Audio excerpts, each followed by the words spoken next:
happy Tuesday, 10 at 10. I am your host, Richard Charpentier. And as you know, the format every Tuesday, we answer questions that were sent to us. We have 10 minutes to do so. So let's get started. First question is someone asking on sodium bicarbonate. Can I put sodium bicarbonate to in bread flour to boost the gluten? So let's first, first of all, this is not a common practice for bakers to, think of sodium bicarbonate or baking soda to improve gluten. Remember, what gluten does is gluten is a glutenin and gliadin, and both of them, when hydrated and with the proper energy or time, will create a network that allows for your breads to expand with the release of CO2 from the yeast fermentation, and it will grow similar to a balloon and it'll expand. And if you're thinking of sodium bicarbonate can replace or help with, boost your gluten, it might. What it will do is, remember, it will also, if you do yeast fermentation, sodium bicarbonate will alter the overall pH. So meaning on the pH scale, it will make it more alkaline, so above 7. And the more alkaline your pH becomes, the less favorable for yeast fermentation. That's I would say, part of R&D is trying. Again, there's so many things. Nobody knows everything. We all of us know some, but not everything. So I would say try it, just see how it works for you and what kind of results. But as I said, I do not think it's gonna really be favorable to what you're doing today, unless you're doing something similar. But thank you for sending your question. Second question on hydrogen peroxide. What is the highest percentage of hydrogen peroxide in ppm for a bread bun? Well, again, that's unlike sodium bicarbonate, which is used very in most bakeries, for baking powder, etc., or cakes.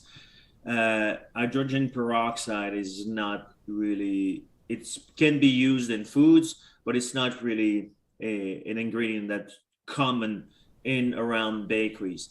So it is used also as a oxidizing reducing agent. It's used in eggs. It also can be used as a dough conditioner to help with a gluten network.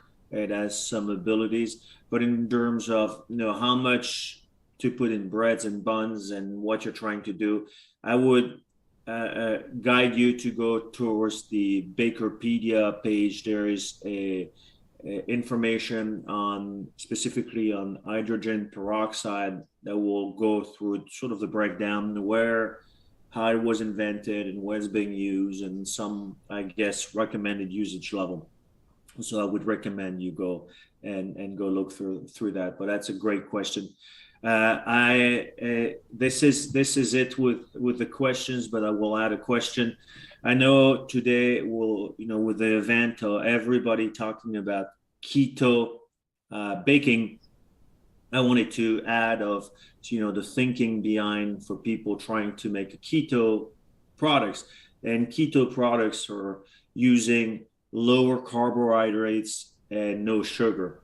So in order to start thinking about formulating around it, I would say no sugar is easy, but now depending on the markets you're in, a lot of the breads are made using sugar, so consumers are used to it. But there are a lot of great sweeteners, things you can do to replace that and still give the impression or give the flavor of sweetness. Because again, breads typically, unless it's a sweet bread, but breads in general in general contain some amount of sugar, and but not high level. So it's sort of easy to replace or use other ways or methods to create some sweetness.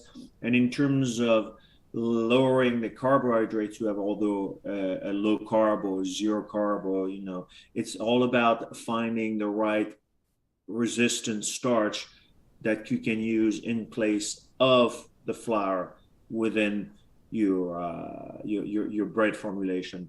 And by doing so, you should be able to mix the same way. But remember, once you go with a starch that is different functionality, it behaves differently. And that's why I'm bringing up the topic of keto, because keto has been sort of mainstream for a lot of if you read magazines, and everybody wants the higher protein. So it would be, how do you get more protein, less carbohydrate, and get the shelf life? So and everything, I'm giving you some pointers because it's not really a question, but it's how do you do that? And it's just start thinking from a product development mind to what are the ingredients that I need to make a certain product, and how do I go about doing so within my own process and equipment.